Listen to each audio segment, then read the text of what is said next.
At Anurag University, be everyone you dream to be.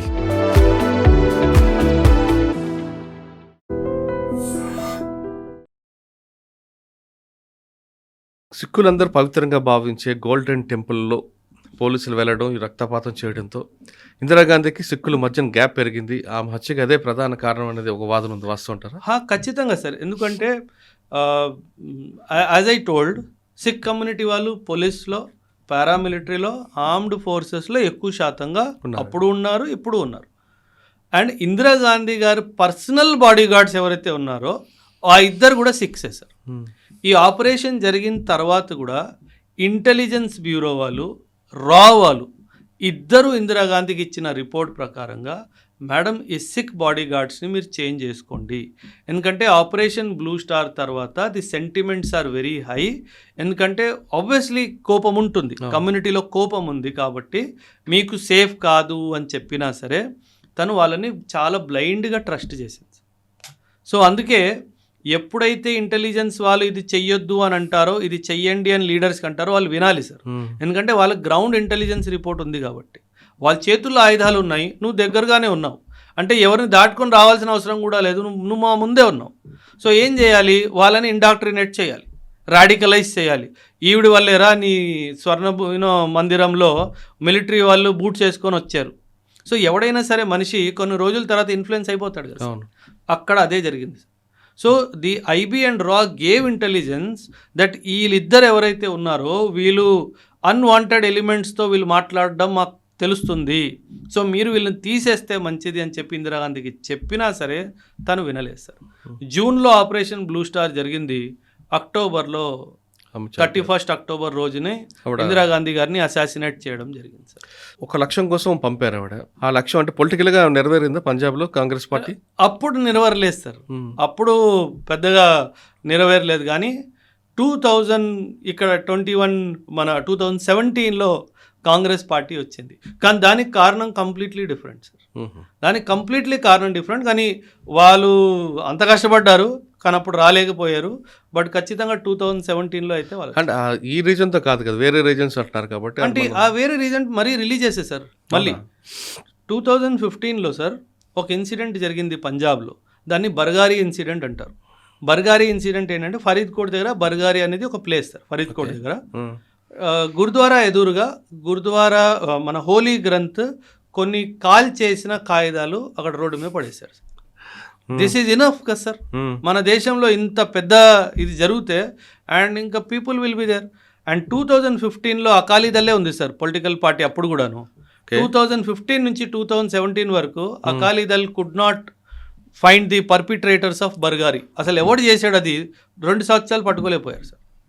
2017లో ఎలక్షన్స్లో కాంగ్రెస్ ఒకే ఒక్క issue మీద election fight చేసింది. ఏమని, బర్గారీ పర్పిట్రేటర్స్ ఎవరైతే ఉన్నారో, ఆ హోలీ గ్రంథ్ కాగితాలు ఎవరైతే కాల్ చేశారో వాళ్ళని పట్టుకుంటాము.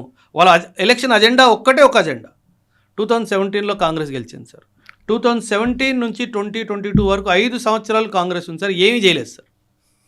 They did not catch the perpetrators of Bargari. 2022లో ఆమ్ ఆద్మీ పార్టీ ఇదే అజెండా మేనిఫెస్టోతో వెళ్ళింది, బర్గారీ పర్పిట్రేటర్స్ని పట్టుకుంటా అని. ఆమ్ ఆద్మీ పార్టీ గెలిచింది. సో ఒక religious sentiment state politics drive చేస్తుంది. గెలిచింది కరెక్ట్, పట్టుకున్నారా? లేదు, ఎప్పుడు చేయలే. అందుకే చెప్తున్నా, భగవంత్ సింగ్ మాన్ సార్ అంటే he's not a CM material according to me sir. So but ఎందుకంటే ఆ పార్టీ అక్కడికి వెళ్ళి ప్రామిస్ చేసింది, అది చేసింది కాబట్టే ఎలక్షన్ గెలిచారు. 17లో కాంగ్రెస్ గెలిచింది. 5 సంవత్సరాలు అమరేందర్ సింగ్ గారి గురించి మీకు తెలిస్తే is a very lavish person. So ఆయన మాసెస్ని పెద్ద పట్టించుకోడు. 5 సంవత్సరాలు ఉన్నాడు. 5 సంవత్సరాల్లో తర్వాత ఆయన్ని మార్చేయడం కూడా జరిగింది. అమరేందర్ సింగ్ని మార్చేసి చన్నీ అని చెప్పి వచ్చాడు. And is a Dalit community person. And Sikh పాపులేషన్లో మంచి మెజారిటీ ఉంది దళిత్లో. సో కాంగ్రెస్ ఏమనుకుంది, అరే కనీసం దళితులకి మనం చీఫ్ మినిస్టర్ చేసాం కదా, ఆ సపోర్ట్ ఎలిమెంట్ ఉంటుంది అనుకున్నారు. తను ఏం చేయలేకపోయాడు. ఆ తర్వాత 2022లో ఆమ్ ఆద్మీ పార్టీ వచ్చింది. ఇప్పుడు వచ్చి అది ఎవరు చేయలేదు. అండ్ అందులో ఒక గ్యాంగ్స్టర్ ఉన్నాడు సార్, గోల్డీ బ్రార్ అని చెప్పేసి. వాడు ప్రదీప్ సింగ్ అని చెప్పేసి ఒక మనిషిని చంపాడు. He was one of the perpetrators of Bargari అని తెలిసింది. అండ్ ఆయన ఓవర్ నైట్ దేవుడు అయిపోయాడు. బికాస్ అక్కడ కమ్యూనిటీకి ఏం కావాలి, ఆ వెదవ పని చేసినట్టు చంపాలి. Because it is a religious sentiment. కానీ ఇంత దాన్ని చూపిస్తున్న తప్ప ఎవరు చేయలేకపోతున్నారు. సార్ మీరు ఇంకో మాట తీసుకొచ్చారు ఇక్కడ, పంజాబ్ అనగానే డ్రగ్స్ అనేది ఒక పేరు ఉండేది గతంలో, కానీ ఇప్పుడు ఇంకొక పేరు కూడా యాడ్ అయింది, SC/ST కేసులు ఎక్కువ ఉంటుంటాయి అనేది. అవును సార్, అంటే కన్వర్జన్స్ కూడా చాలా ఎక్కువ అవుతున్నాయి సార్. పంజాబ్లో క్రిస్టియానిటీ కన్వర్జన్స్ ఇవన్నీ కూడా బాగా జరుగుతున్నాయి సార్. దానివల్ల ఈ SC/ST గొడవలు కూడా చాలా ఎక్కువ అయిపోతున్నాయి సార్. అంటే they are also doing everything possible to stop this. అంటే ఫోర్స్ఫుల్ కన్వర్జన్స్ కావు సార్ ఇవి. చాలా మంది కమ్యూనిటీలో వాళ్ళు సొంతంగానే వాళ్ళు కన్వర్ట్ అవుతున్నారు క్రిస్టియానిటీకి. అండ్ ఇన్ఫ్యాక్ట్ వరల్డ్ ఓవర్గా మనం చూసుకుంటే sir, Canada, America, Germany, UK ఎంతోమంది Europeans are converting to Sikhism. Not 1 or 2, కొన్ని వేలల్లో కొన్ని లక్షల్లో everyday they are converting to Sikhism. కానీ పంజాబ్లో because sir Punjab is a victim sir. అంటే ఇప్పుడు మీరు పాటలు చూసుకోండి, గ్లోరిఫికేషన్ ఆఫ్ క్రైమ్ సార్. పంజాబ్ పాటల్లో ఏమి గన్ ఉంటుంది, డ్రగ్స్ ఉంటాయి, అమ్మాయి ఉంటుంది. పంజాబ్ పాట త్రీ పార్ట్స్లో డివైడ్ చేసేయచ్చు. అంటే 4 బోటల్ వోడ్కా కామ్ మేరా రోజుకా, ఇదేంది? This was never Punjabi pop culture sir. Punjabi folk culture was very pure. అంటే how the agricultural land hold was there, ఫ్యామిలీలో రిలేషన్షిప్స్ ఎలా ఉండేవి, దాని మీద పాటలు రాసేవాళ్ళు. కానీ ఇప్పుడు వెస్టర్న్, అసలు యాక్చువల్లీ ఈ ఖాళిస్తాన్ మూమెంట్కి బయట నుంచి కూడా కాన్సెప్ట్ ఉంది సార్. అంటే వెస్టర్న్ కంట్రీస్, అమెరికా కానీ, కెనడా కానీ, UK కానీ ఇండియా మీద జియో పొలిటికల్గా ప్రెషర్ ఉంచాలి అన్న ఉద్దేశంతో ఆ దేశాల్లో ఖాళిస్తానీ సపోర్టర్స్కి డబ్బు ఇస్తారు, వాళ్ళకి చేతులు పట్టుకుంటారు సార్. ఎందుకంటే ఇండియా మీద ప్రెషర్ పెట్టాలని. ఇన్ఫ్యాక్ట్ మనం యూకేతో అండ్ యూరోపియన్ యూనియన్తో ఫ్రీ ట్రేడ్ అగ్రిమెంట్ సైన్ చేసుకున్నప్పుడు ఏదైనా పెద్ద డీల్ ముందుకు వచ్చింది అనుకోండి సార్, అప్పుడు ఖాళిస్తాన్ సంబంధించి ఏదో ఒకటి జరుగుతుంది సార్. ఎందుకంటే ఇండియా మీద ప్రెషర్ బిల్డప్ చేయడానికి ఈ ఖాళిస్తానీ మూమెంట్ని ఇండియా మీద ఒక ఫాల్ట్ లైన్లా వాడాలి అని చెప్పేసి వీళ్ళు చేస్తున్న దుర్మార్గం సార్. దాన్ని చెక్ పెట్టడం ఉండదండి ఇంకా. అంటే వాళ్ళ దేశంలో మనం ఎలా చెక్ పెడతాం? కాదు, దాని ఇక్కడ మన వాళ్ళకి మోటివేషన్ చేసి ఇది జరుగుతుంది ఇది అని చెప్తే వినే మనం సరే ఇండియాలో ఖాళిస్తాన్ మూమెంట్ కి సపోర్టే లేదు. ఇక్కడ పంజాబ్ పబ్లిక్ చెప్తే అర్థం చేసుకుంటారు ఖచ్చితంగా. ఇప్పుడే కాదు సార్, ఎప్పుడూ ఖాళిస్తాన్ మూమెంట్ కి సపోర్ట్ లేదు. కొందరు ఏంటంటే సార్ సింపుల్ సార్, ఒక కొత్త దేశం అయింది అంటే ఒక కొత్త రాష్ట్రపతి వస్తాడుగా, ఒక కొత్త ప్రధానమంత్రి వస్తాడుగా. సో పొలిటికల్ అంబిషన్ సార్, ఈ పొలిటికల్ అంబిషన్స్ వల్లనే వచ్చింది ఖాళిస్తాన్ థాట్. ఆ పొలిటికల్ అంబిషన్ కిల్ అయిపోయింది. అండ్ కాకపోతే కొంచెం మార్జినలైజ్డ్ కమ్యూనిటీ ఎవరైతే ఉన్నారో కొంత సంఖ్యలో మన దేశంలో ఉన్నారు, ఎక్కువ సంఖ్యలో బయట ఉన్నారు. అదే so that is where. And ఇంకో విషయం సార్, అంటే I don't know whether the audience can understand what I'm trying to say or not. 2014లో మన్మోహన్ సింగ్ గారు ప్రైమ్ మినిస్టర్గా రిటైర్ అయ్యారు సార్. ఆయన రిటైర్ అయిన తర్వాత నుంచి గత 12-13 సంవత్సరాల నుంచిగా ఇండియన్ జియో పొలిటికల్ ఫ్రేమ్వర్క్లో ఎక్కడ సిక్ పర్సన్ పెద్ద పదవిలో ఎక్కడ లేరు సార్. అవును, హర్దీప్ సింగ్ పూరిని పక్కన పెట్టేస్తే ఎవరు లేరు సార్. అంటే ఎప్పుడు సరే మన దేశ చరిత్రలో ఒక సిక్ పర్సన్ని ఆర్మీ చీఫ్ అయినా చేసాము, ప్రైమ్ మినిస్టర్ అయినా చేసాము, ప్రధానమంత్రి అయినా చేసాము, అంటే వాళ్ళకి రీప్రజెంటేషన్ ఇస్తున్నాము అనే ఒక హామీ ఇస్తూ వచ్చారు సార్. ఆ హామీ తగ్గిపోయింది సార్. ఆ హామీ తగ్గిపోవడం వల్ల సిక్ కమ్యూనిటీలో కూడా ఒక సెన్స్ ఆఫ్ ఇన్సెక్యూరిటీ వస్తుంది. అంటే మన సంఖ్య తక్కువ కదా, మన ఓటు బ్యాంక్, మనం పాలిటిక్స్కి మనం పనికిరాం కదా, అంత సంఖ్య లేదు కదా, అందుకే మనల్ని పట్టించుకోవట్లేదు. సో ఆ రిప్రజెంటేషన్ కూడా చాలా ఇంపార్టెంట్ సార్. ఆ రిప్రజెంటేషన్ వస్తే ఆ సెన్స్ ఆఫ్ బిలాంగింగ్నెస్ వస్తుంది. ఆ సెన్స్ ఆఫ్ బిలాంగింగ్నెస్ రావాలి సార్. ఫైనల్గా చెప్పండి, ఈ ఆపరేషన్ బ్లూ స్టార్లో అజిత్ దోవల్ గారి రోల్ ఎంతవరకు వచ్చిందండి?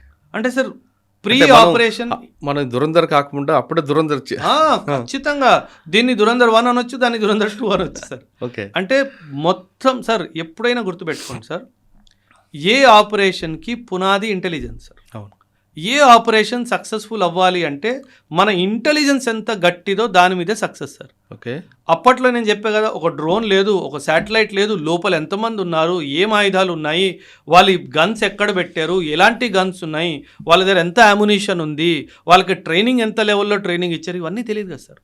సో ఇదంతా ఇంటెలిజెన్స్ సమకూర్చి ఈ ఆర్మీ వాళ్ళకి ఆపరేషన్ చేయడానికి ఎంత టైం పడుతుంది సార్, ఎంత డేరింగ్ ఉండాలి.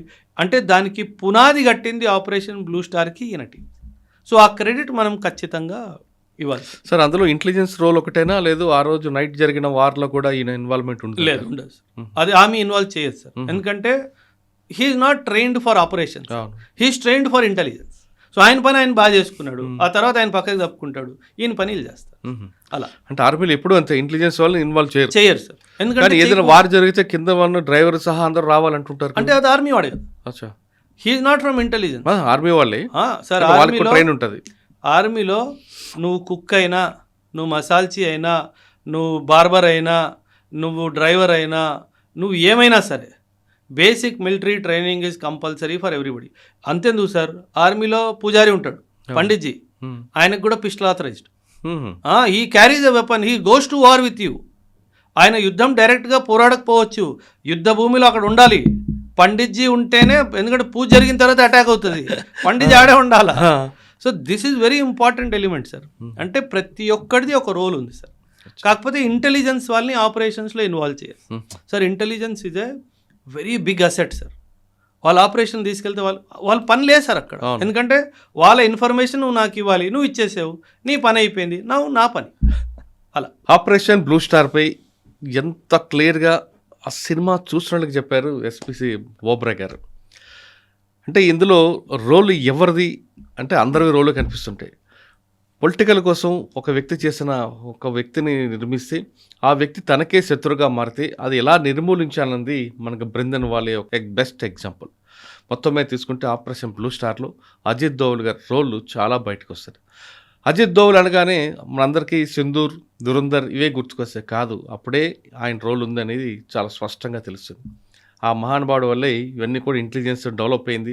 ఆయన చూసిన తర్వాత చాలామంది ఇంటెలిజెన్స్ ఆఫీసర్స్ అందులోకి వెళ్ళాలనుకున్నారు, నేర్చుకున్నారు, ఆయనతో కలిసి తిరగాలనుకుంటున్నారు. ఇది ఆపరేషన్ బ్లూ స్టార్పై ఓబ్రాయ్ గారితో ఎక్సలెంట్ ఇంటర్వ్యూ. వచ్చే వారం మరో ఇష్యూలో మళ్ళీ కలుద్దాం. అంతవరకు నమస్తే, thank you very much. Thank you sir. జై హింద్.